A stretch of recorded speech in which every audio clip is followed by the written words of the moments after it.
Hey everyone, welcome back to my new blog. সকলে কেমন আছো জানিও, আর আমিও অনেক ভালো আছি। এই যে আজকে যে ব্লগটা দেখছো সেটা কিন্তু আমার পুরোটাই মেমোরি আর স্মৃতি।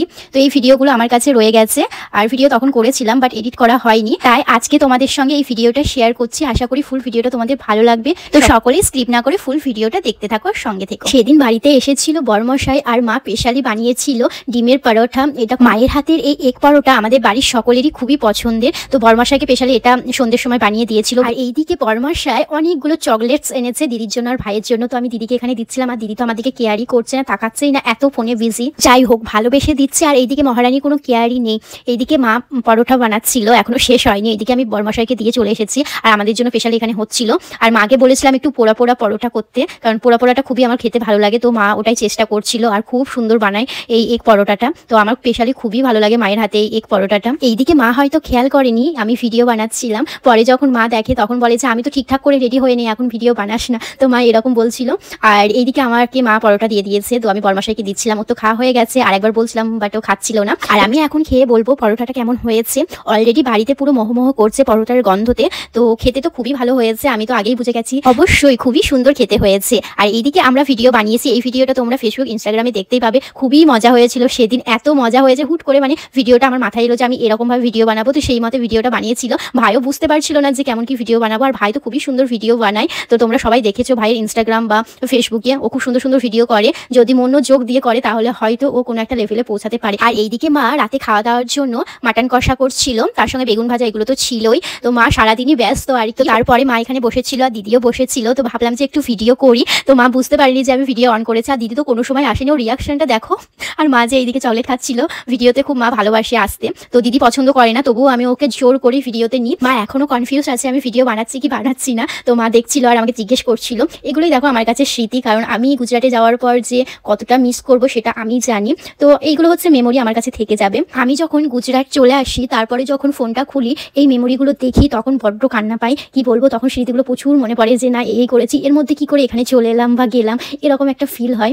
তো খুবই মিস করি দিনগুলো। আর এই ভিডিওটা আমি অনেকদিন আগে এডিট করে পোস্ট করব ভেবেছিলাম, বাট করা হয়নি, কারণ যখনই আমি মেমোরিগুলো দেখি তখনই যেন আমার হাতটা কেঁপে উঠে, বা আমি ভয়েসটাও ভালো করে দিতে পারি না। তো আজকে আমার মনে হলো যে না, আমি ভিডিওটা আপডেট করি, এডিট করি। এখনো মনে হচ্ছে যে না, দিনগুলো যে কিভাবে কেটে গেল বুঝতেই পারলাম না, চলে এলাম কিভাবে, এটাই আমার মনে হয় সারাক্ষণটা। তো আজকে মনে অনেক কনফিডেন্স নিয়ে ভিডিওটা এডিট করছি আর আপডেট করব তোমাদের কাছে, কারণ অনেক দিন হয়ে গেল ভিডিওটা আপডেটই করা হয় না। আর এইদিকে দিদি আমাকে খাইয়ে দিচ্ছিল বেদানা আর মৌসুমি লেবু, কারণ আমার ফল খেতে একটুও ভালো লাগে না। দিদি যাই হোক ফল এখন ওকে খেতে হবে, তাই ফল খাচ্ছিল আর আমাকে এইদিকে খাইয়ে দিচ্ছিল।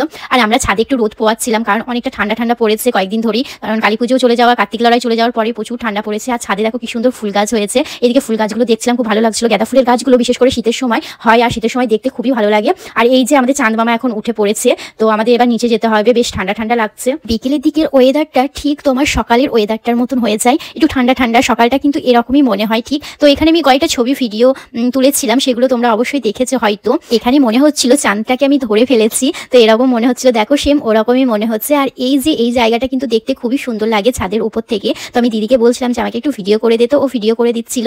আর এইদিকে দেখো গাঁদা ফুলের গাছটা কত সুন্দর হয়েছে, ছোট্ট গাছটা কত না ফুল ফুটেছে। আর ছাদের উপরে উঠলে প্রাকৃতিক পরিবেশটা যেন সেই সবুজে ভরপুর লাগে, আর সৌন্দর্যটা কিন্তু ফুটে ওঠে। তোমরা দেখলেই ভিডিওটাতে বুঝতে পারবে কি সুন্দর না লাগছে চারপাশটা দেখতে। আর এইদিকে নীলকণ্ঠ ফুলের গাছ হয়েছে, খুবই সুন্দর লাগছিল।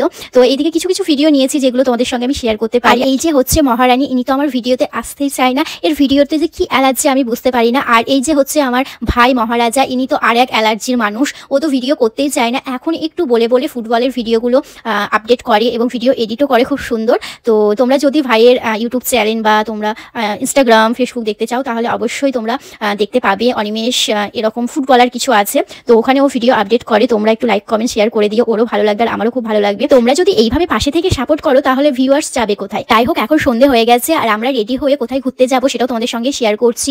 এটা হচ্ছে একটা সোনার দোকান, তো এখানে আমরা চলে এসেছি কিছু কেনাকাটি করব। আর এখন সোনার দাম যা হারে বেড়েছে, বাপরে বাপ, সে আর নেওয়ার নয়। আমরা এই শাখা পলা সবগুলোই দেখছিলাম কেমন কি দাম, সেটাও জিজ্ঞেস করছিলাম। তো এই পলাগুলো ট্রেন্ডিংয়ে খুবই চলছে, তো আমি 3-4টে নিয়েছিলাম এখান থেকে। আমাদের ওয়েস্ট বেঙ্গলের সোনা আর তোমার গুজরাটের সোনার মধ্যে অনেক ফারাক, তো তোমরা বুঝতেই পারবে না যে কোনটা কি সোনা। তো কালারগুলো পুরোই চেঞ্জ। তো আমি দুরকম নেওয়ার চেষ্টা করি, যে গুজরাটের সোনা নিয়েও চেষ্টা করি, ওখানে তো পাওয়াই যায়। তো আমি ভাবছিলাম যে ওয়েস্ট বেঙ্গলের মধ্যে সোনা নিলে কেমন কি হয়। তো আমার ওয়েস্ট বেঙ্গলের সোনাটা খুবই ভালো লাগে। তারপর সোনার দোকানে কেনাকাটির পর এইদিকে আমরা চলে এসেছিলাম নূর বিরিয়ানিতে। তো এখানে এগরোল বানাচ্ছিল, তাই আমরা এগরোল প্যাক করে নিয়ে যাব। আর এই এগরোলগুলোর দাম সামথিং নিয়েছিল তোমার 60 টাকা না হলে 80 টাকা এরকম হতে পারে, আমার ঠিক মনে নেই। বাট ওই এগরোলগুলো যে খেতে কি বাজে কি আর বলবো, পরে তো আর বলা হয়নি। কিন্তু আমরা বাড়ি গিয়ে প্যাক করে যখন নিয়ে গেছি, খাওয়ার পর তো আমার তো একদম বেকার লেগেছে, একটুও ভালো ছিল না। একটা দাম 60 টাকা না হলে তোমার 80 টাকা এরকম হতে পারে। তো ওরা একটা ডিম দিয়ে এগরোলটা করছে, মানে কি পরিমাণে ঠগাচ্ছে ভাবতে পারছো। আমি তো একটাই সাজেস্ট দেবো ভাই, যদি কাটোয়া এসে থাকো তাহলে ওই নূর বিরিয়ানি পাশে এগরোলের দোকানে এগরোল কোনোদিনই খেও না, কারণ এত বাজে করে বাবরে, মনে হয় আমি জীবনে এই প্রথমবার খেলাম। তারপরে প্যাক করে এই যে চলে এসেছি, এটা হচ্ছে ফালুদার দোকান। তো বিভিন্ন ফ্রুটসে তোমরা ফালুদা পেয়ে যেতে পারো। তো আমরা এখানে নিয়েছিলাম অরেঞ্জ জুসের কিছু একটা সামথিং ফালুদা নিয়েছিলাম, খেতে বেশ ভালোই ছিল। তারপর খাওয়া দাওয়ার পর এই যে আমরা এবার সোজা বাড়ি চলে যাবো। আজকের ভিডিওটা তোমাদের কেমন লাগলো অবশ্যই জানিও, আর ভালো লাগলে একটা লাইক কমেন্ট করে দিও। নেক্সট ভিডিও খুব শীঘ্রই দেখা হচ্ছে। আজকের মতন টাটা, বাই বাই।